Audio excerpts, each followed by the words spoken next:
Hello everyone and welcome back to KidFable. Are you ready for a brand new adventure? Today we're joining our favorite furry friends, Miko and Max, on an exciting trip to sunny Spain.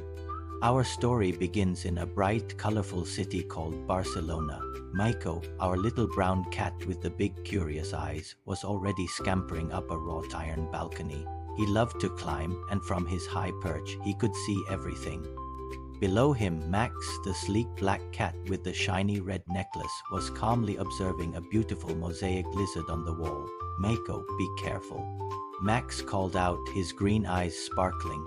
"This isn't our backyard tree, you know." Miko just giggled, his tail twitching with excitement. "But Max, look at all the colors. It's like a giant rainbow exploded everywhere." Their human family had brought them to explore the wonders of Spain, and their first stop was a park that looked like it was straight out of a fairy tale. It was called Park. There were winding benches covered in tiny broken tiles, buildings that looked like gingerbread houses, and tall columns that looked like ancient trees. Miko couldn't resist. He chased a butterfly along the wavy bench, his paws making soft tapping sounds on the ceramic.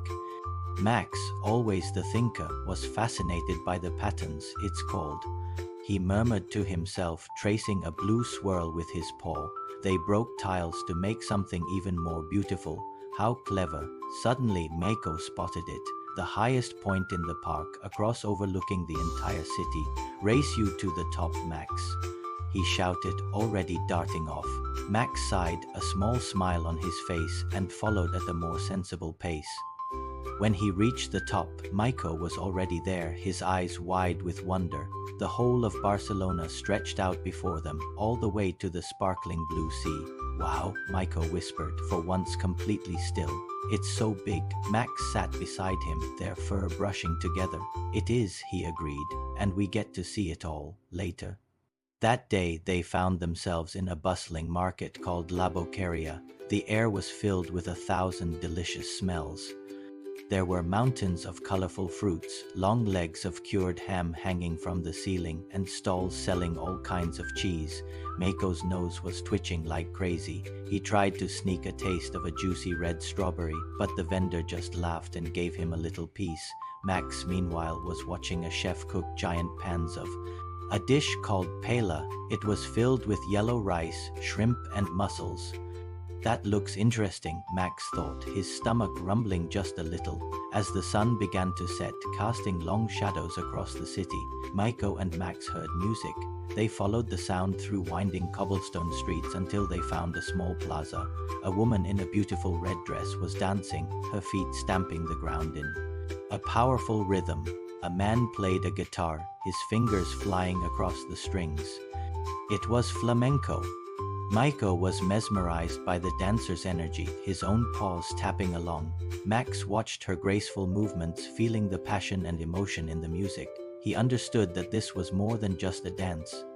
It was a story told without words. The next morning, they took a fast train to the south of Spain, to a region called Andalusia. They arrived in the city of Seville, where orange trees lined the streets. The air smelled sweet and citrusy. Miko immediately tried to climb one, batting at the bright orange fruit. "Miko, those are for looking, not for playing." Max chuckled, pulling his friend back down. They explored a huge, magnificent palace called the.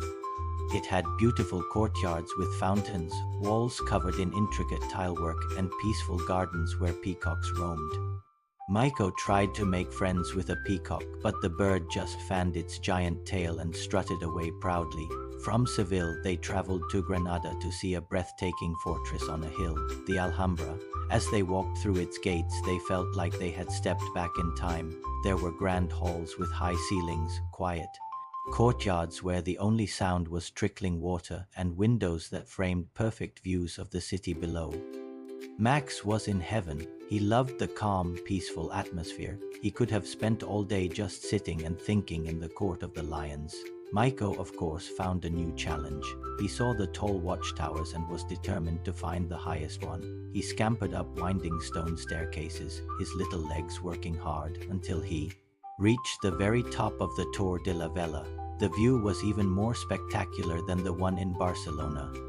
The snow-capped Sierra Nevada mountains shimmered in the distance.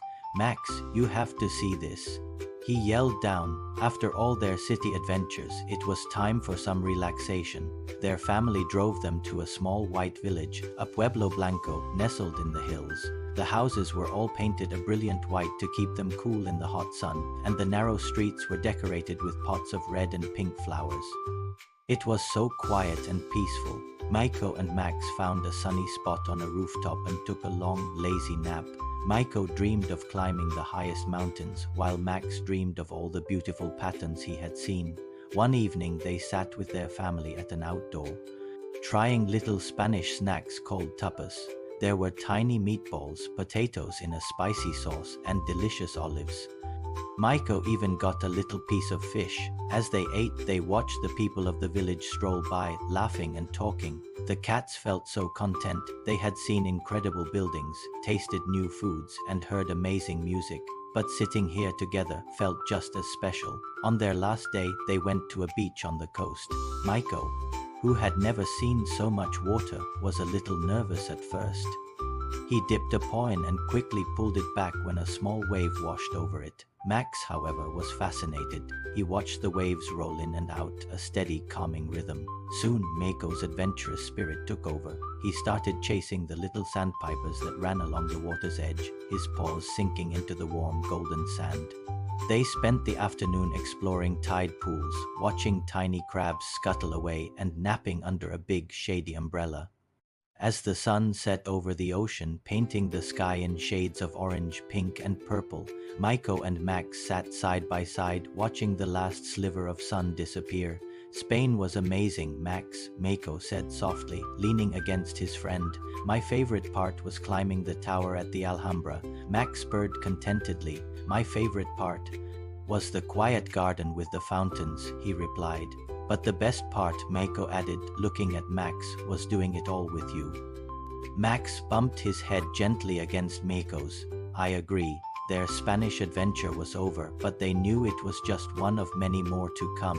And so our two furry explorers headed home, their hearts full of memories of colorful cities, incredible art, and the warm Spanish sun. What will their next adventure be?